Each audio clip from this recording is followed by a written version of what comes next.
For my EPQ, I chose to research how gun violence has changed in US schools since the Columbine massacre of 1999.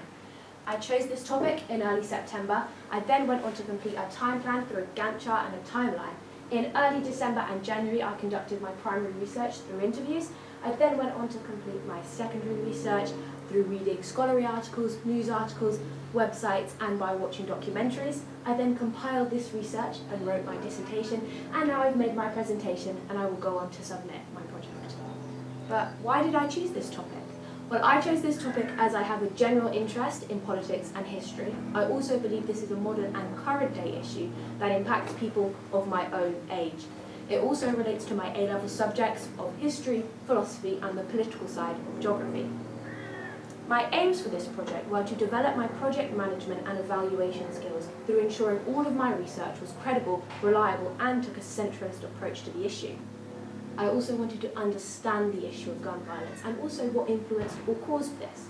And one of the main causes I found was the Columbine massacre in 1999.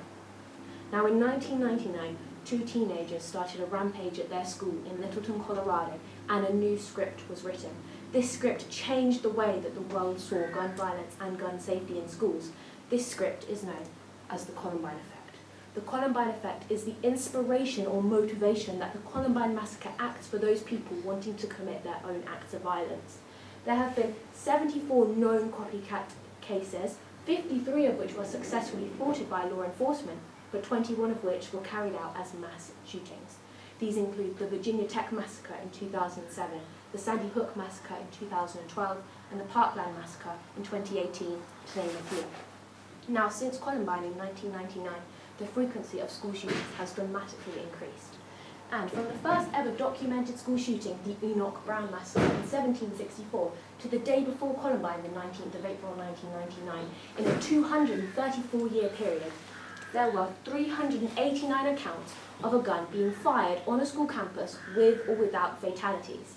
Now, from the day of the Columbine massacre to the present day, in a 26-year period, there have been more than 420 mass school shootings. Now, this includes when 3 or more people are shot, injured, or killed by a gun at school. If we were to include every time a gun was fired on a campus, with or without fatalities, the number would rise to 2,032.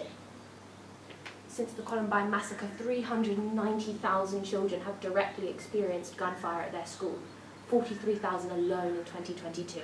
And 1,700 children have been shot, injured, or killed by a gun in school since the Columbine massacre.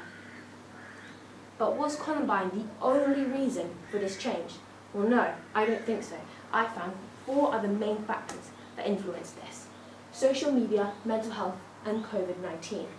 Now, in the early 2000s, social media usage rose exponentially, with 95% of young people reporting using it. Social medias like MySpace, Twitter, and Facebook allowed the quick spreading of harmful media and material which enhanced the Columbine effect. Now, mental health also increased, and from 2010 there has been a 145% increase in girls with major depression and an 161% increase in the amount of boys with mental health conditions. This is a hard fact to ignore, as 87% of school shooters have a pre-diagnosed mental health condition.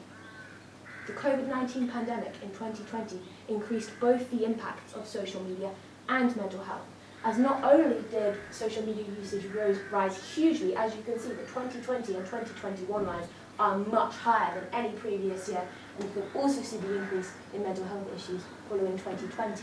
But following the COVID-19 pandemic, per year, school shootings increased by 42%. But it is hard to ignore what I believe is the underlying cause for gun violence in America, and that is the access to guns.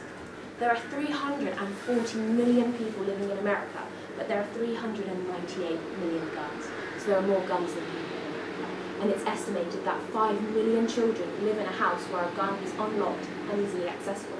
And in the words of Andy Pelosi, the executive director of the campaign to keep guns off campus, guns sure as hell make it easier to kill someone. But did the Columbine massacre lead to any positive changes? Well, there were legislative changes following the Columbine massacre. This graph shows the year-by-year legislative changes passed by different states, and the different colours show the type of legislation they refer to.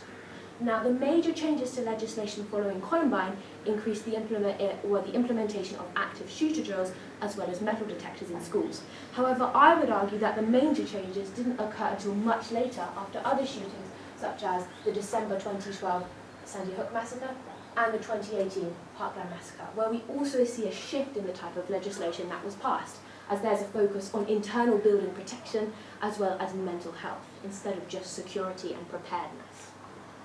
And overall, I would say that the Columbine massacre did not lead to improved security in schools, and I think this can be proved by the fact that all of these children and teachers went to a school that had protocols and security that had been brought in place following the Columbine massacre, but all of these people still lost their lives. So this begs the question, is it enough? Is what we are doing enough? And the answer is no. But what are we doing, and how can we move forward? Well, the role of charities and advocates is so important in America, and here are just a few. March for Our Lives was created by the teenage survivors of the Parkland 2018 massacre. Sandy Hook Promise, created by the parents of the children who died in the 2012 Sandy Hook massacre. The campaign to keep guns off campus, which focuses specifically on keeping guns off university campuses, inspired by the Virginia Tech massacre in 2007, and Every Time for Gun Safety, in which everyone is encouraged to take an active role in preventing gun violence in schools. Now, the work of charities and advocates can be split into three main groups: prevent, protect, and respond.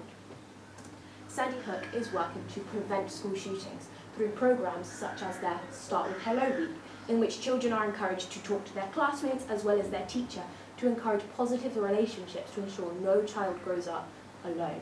This is extremely important, as 70% of school shooters are under the age of 18. Protection. All of these charities are working to increase the amount of funding for internal classroom protection, the most effective methods being whiteboard safe rooms, which are bulletproof extensions from the classroom which can house up to 32 people.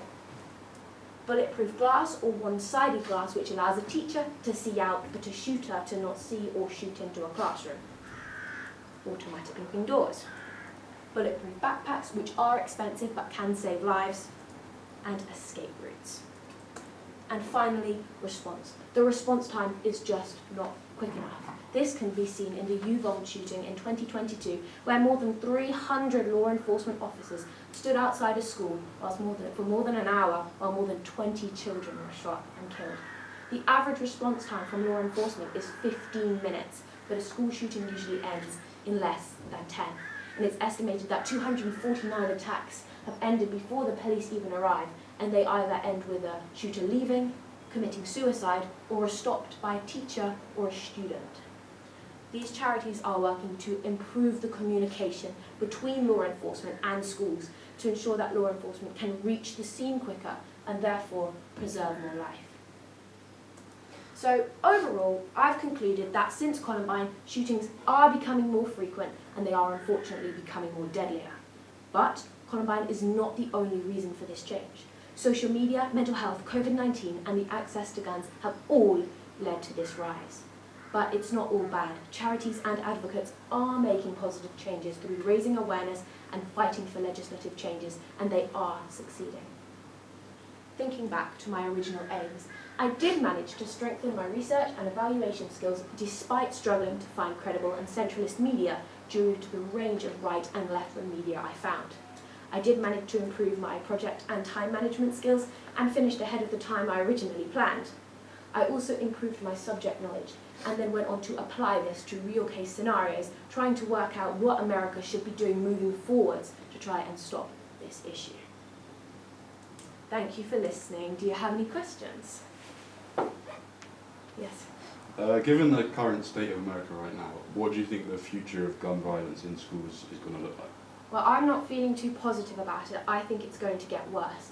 And you can see that as about 4 weeks ago there was a shooting at Florida State University where a few people were dead and even more were left injured.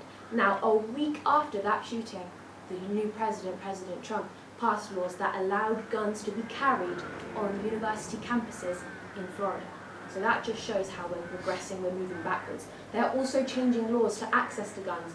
It's 21 on an average in most states, but that's looking at being lowered to 18. And again, I'd like to link that back to the fact that 70% of shooters are 18 and under, so increasing this access to guns is just going to worsen the problem. Any other questions? Oh yeah, what would you say was the hardest part of your research? I would say the hardest part of my research was definitely finding centralist media. A lot of the times I found an article, I read it, and then I found out that it either leant really far to the right or really far to the left. So it was just fact-checking all of my sources and then going on to fact-check any sources that they linked to make sure that none of them had a bias, especially the news sources that I read and things like that. I found out that most of my scholarly articles did take quite a centralist approach, but especially the news was a bit harder to find central media for. Any more questions? Yes? What shocked you most about your research? What definitely shocked me the most is that I went into my project thinking that the demographic of school shooters was adults, was middle-aged people, and I think that's maybe because of other shootings that have occurred in America. But when I actually went into researching it, I didn't really find any shooters that were over the age of 20. I mean, the median age of a school shooter is 16 years old. I mean, I'm only 17, that's a year younger, and I started this project when I was 16. So to find out that most shooters, obviously 70% are under 18, and the rest of that are actually only under 24, but for the median age to be 16 really did quite shock me. Any other questions? If you were to carry on with the research, what would your project lead you to next? What would you potentially kind of think about looking at?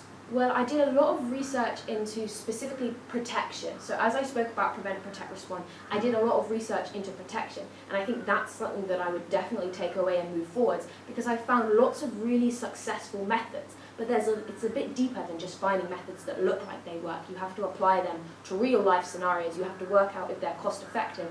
Because whiteboard safe rooms would cost something like 500 billion or trillion or something to put them in every single classroom in the whole of the US. So it's just working out a way for those methods to actually be, you can actually apply them, put them in classrooms without completely breaking the bank. And again, I think the cost of all the school shootings in terms of, paying families, funerals, things like that, and fixing classrooms is again something like 500 plus billion. So thinking about that, would it be cost effective to put these things in and actually save 32 lives in each classroom in the long run? It's just something that I think that America should be looking at right now, is these internal classroom protection, because if they're not going to change legislation, they've got to protect their children in another way, and that's the only way we'll be able to move forwards. Is there any more questions? No? Okay, thank you.